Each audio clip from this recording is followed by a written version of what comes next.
Welcome to Srinu Ongole పిన్నికి శ్రీను రచయిత స్టాలిన్ వర్ధంతి సందర్భంగా ఈరోజు ఒంగోలు కలెక్టర్ ఆఫీస్ ఎదురుగా మంచి పుస్తకం వేదికను అలంకరించుకొని స్టాలిన్కి వర్ధంతి సందర్భంగా నివాళులర్పించారు ప్రజా సంఘాలు, స్టాలిన్ అభిమానులు, అంబేద్కర్ జోహార్, ప్రముఖ ఉద్యమకారులు మిత్రులారా, పేరు పేరున పాల్గొనడం జరిగింది.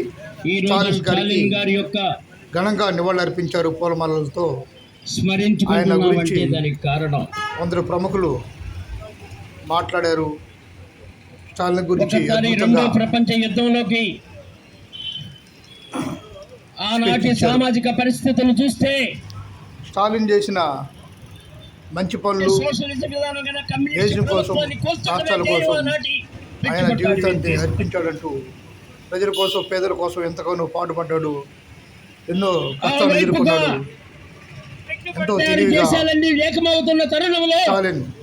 దేశం కోసం సేవ చేసినట్టుగా తెలియపరిచాడు. ఆదర్శం తీసుకున్నటువంటి స్వస్తిక్ మార్కు గుర్తు కలిగినటువంటి ఈ దేశంలో ఉన్నటువంటి, భారతదేశంలో ఉన్నటువంటి ఆర్ఎస్ఎస్ వాదులు, జర్మన్లో ఉన్నటువంటి స్వస్తిక్ వాదులు ఒకే ఆలోచనకారులు, జాతీయ మతోన్మాదులు.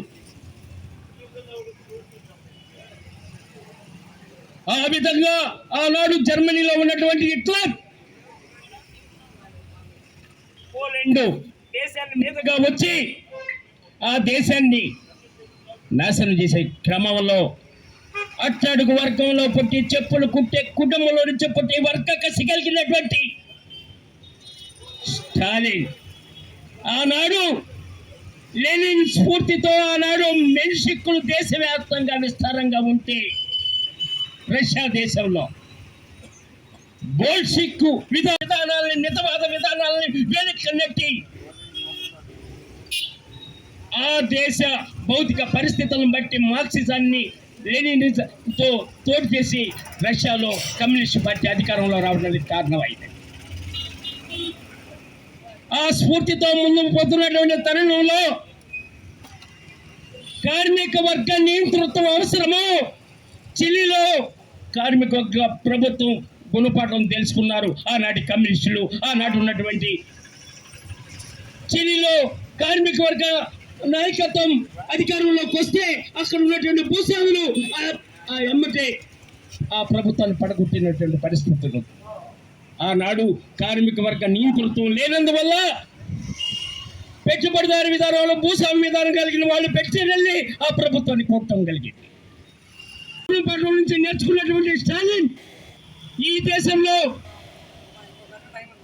శ్రామిక వర్గం, రైతు శ్రామిక వర్గం అంతా వాళ్ళు అధికారంలో ఉండాలంటే, ఈ సోషలిజం ముందుకు పోవాలంటే తప్పనిసరి కార్మిక వర్గ నియంతృత్వం అవసరమని మార్క్సిజం నుంచి ముందుకు తీసుకొని ఆనాడు కార్మిక నియంతృత్వంతో హిట్లర్ని తరిమి కొట్టగలిగాడు రెడ్ కార్డ్స్ అనేటువంటి సైన్యంతో. అది వర్గ కసి కలిగినటువంటి ఉదారవాద కుటుంబం నుంచి వచ్చినటువంటి వాడు కాదు, వర్గ కసి కుటుంబం నుంచి వచ్చినటువంటి.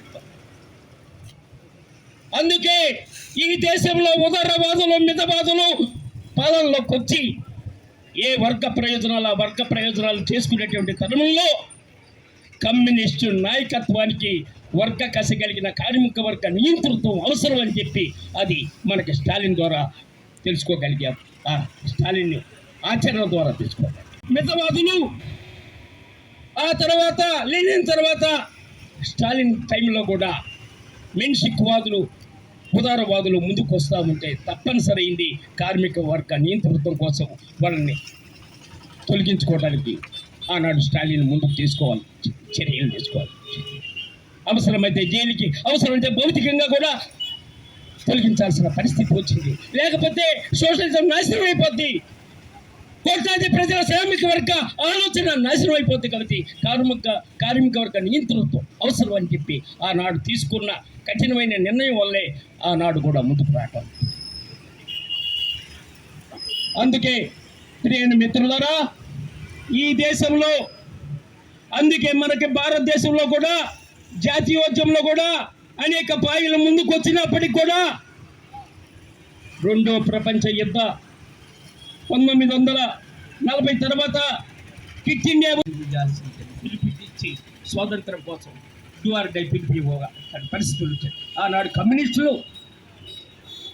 రష్యాకు అనుకూలంగా ఉన్న తరంలో ఈ దేశ విముక్త ఈ దేశ ప్రధాన శత్రువు బ్రిటిషోడు కాబట్టి బ్రిటిషోడికి వ్యతిరేకంగా ఆనాడు గాంధీ మహాత్ముడు ఆ పిలిపించి స్వాతంత్రం తెప్పించారు. ప్రియమైన మిత్రులారా, ఏ పార్టీ ఏ నిర్ణయం తీసుకుందని కాదు, ఇక్కడ అవసరమైన వాళ్ళ విధానాలు అవలంబించడంలో ఎవరు ప్రముఖ పాత్ర నిర్వహించారనేది ఇక్కడ పరిస్థితి. ఈ దేశంలో ఉన్నటువంటి కమ్యూనిస్ట్ పార్టీ, ఆర్ఎస్ఎస్, జనసంఘం ఒకే టైంలో పుట్టినాయి.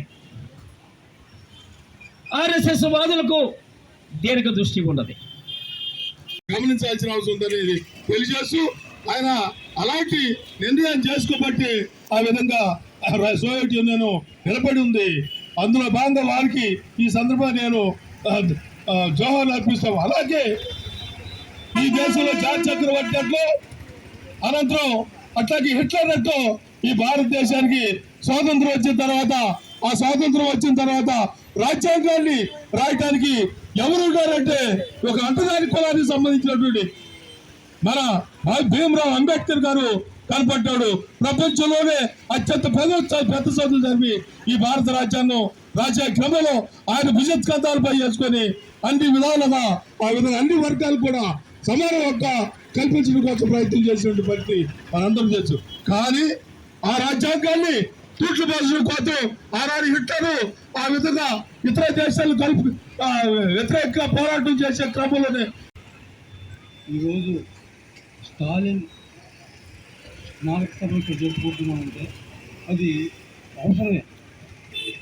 కానీ ఈరోజు మనం స్టాలిన్ గురించి గతంలో ఉల్లేటి జగన్మోహన్ రావు కేవలం దీని మీద ఎక్కువ పెట్టి అంటే స్టాలిన్ సమర్థిస్తూ కొన్ని వ్యాసాలు రాశాడు, కొన్ని పుస్తకాలు రాశాడు.